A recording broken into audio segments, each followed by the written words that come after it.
پیارے طلباء طالبات، آج ہم 11ویں جماعت میں اردو میں اس کی پہلی حمدیہ ربائی جو شاعر مرزا سلامت علی دبیر کی ایک ایسی نظم ہے جو ربائی پر مشتمل ہے، اس کے متعلق غور و خوض کریں گے۔ دراصل اصناف سخن میں کئی ایسی اصناف ہیں جو اپنی منفرد خوبیوں کے لیے جانی جاتی ہے۔ اسی طرح ہماری 11ویں جماعت میں پہلی حمدیہ ربائی، اس کے متعلق ہم دیکھنے جا رہے ہیں۔ پیش درس اس کو دیکھتے ہیں۔ شاعری میں قصیدہ، مرثیہ، حمد اور نعت کے اصناف اپنے موضوعات سے پہچانی جاتی ہیں۔ حمد کا موضوع اللہ تعالیٰ کی ذات ہے۔ حمد یا شاعری میں اللہ تعالیٰ کی تعریف کی جاتی ہے، اور حمد کی ظاہری حیت مختلف نظموں میں مختلف ہو سکتی ہے، یعنی حمد کے اشعار غزل یا قصیدے کے شعروں کی طرح مقفع ہو سکتے ہیں، یا کم و بیش مصروں کے بندوں میں بھی حمد لکھی جا سکتی ہے۔ کبھی شاعر صرف 4 مصروں میں اللہ کی تعریف مکمل کر دیتا ہے۔ ان 4 مصروں کا وزن بحر حجج کا ایک خاص وزن ہو تو اسے ربائی کہتے ہیں۔ اب تک کی جماعتوں میں آپ نے مختلف حیتوں والی حمد پڑھی ہیں، یہاں حمد کو ربائی کی حیت کی شکل میں پیش کیا جا رہا ہے، جیسا کہ ہم نے آپ کو ابھی آپ سے ہم نے اس کے متعلق بتائے۔ تو اس طرح مرزا سلامت علی دبیر کی یہ حمدیہ ربائی ہے۔ اس ربائی کا پہلا بند، یا رب خلاق کے ماہ وہ ماہی تو ہے، بخشندہ تاج تخت شاہی تو ہے، بے منت و بے سوال و بے استقاء دیتا ہے جو سب کو یا الہی تو ہے۔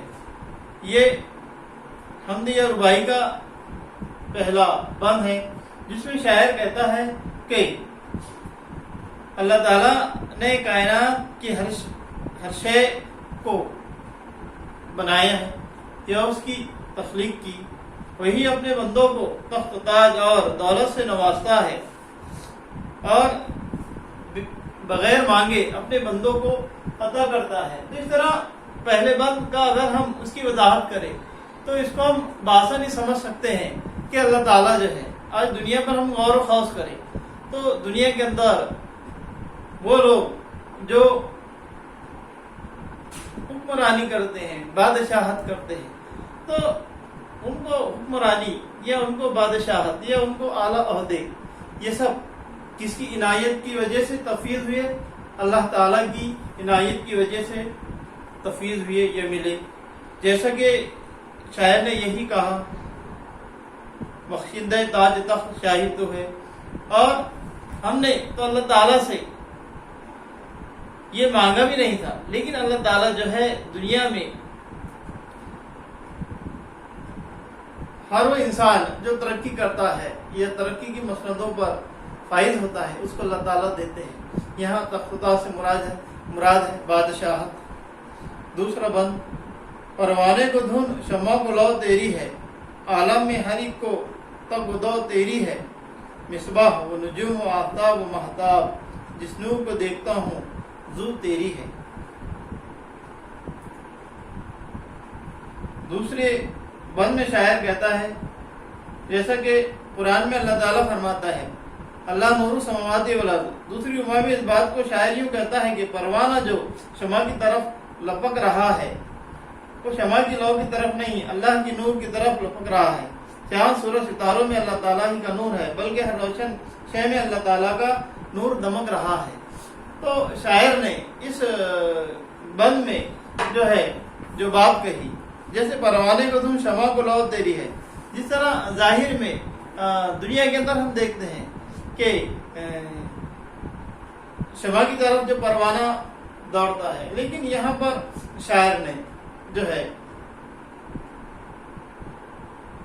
ہم اشرف المخلوقات یعنی حضرت انسان کے متعلق کہا ہے کہ ہم اللہ تعالیٰ کی تخلیق کردہ کائنات کے مناظر، چاند سورج، یہ جو ہے اس کو جو ہے اس میں ہم غور و خوض کرتے ہیں. مصباح و نجوم و آفتاب و مہتاب، جس نور کو دیکھتا ہوں حضور تیری ہے. تو شاعر جو ہے اللہ تعالیٰ کی تخلیق کردہ ان مناظر قدرت سے جو ہے متاثر ہے. تو اسی کے متعلق شاعر جو ہے بیان کر رہا ہے. قطرے کو گوہر کی آبرو دیتا ہے، قد سرو کو گل کو رنگ و بو دیتا ہے. بیکار تشخص ہے تصنع بے سود، عزت وہی عزت ہے جو تو دیتا ہے. شاعر نے تیسری رباعی میں من تشا کا مضمون نظم کیا ہے کہ اللہ کی قدرت کے قطرے کو گوہر بناتی ہے. اللہ تعالیٰ کی قدرت سے ہی سرو بلندی حاصل کرتا ہے. پھولوں میں رنگ و بو بھی اللہ کے دم سے ہے. اپنے آپ کو سمجھنا غلط ہے. اگر اللہ عزت نہ دے تو ہر چیز کی اہمیت ہر شخص کا وقار بیکار ہے. تو دنیا میں عزت و ذلت دینے والی ذات اللہ رب العزت کی ہے. تو اس طرح اس حمدیہ رباعی کے تیسرے بند میں شاعر نے اسی کے متعلق جو ہے بتایا ہے. اب اس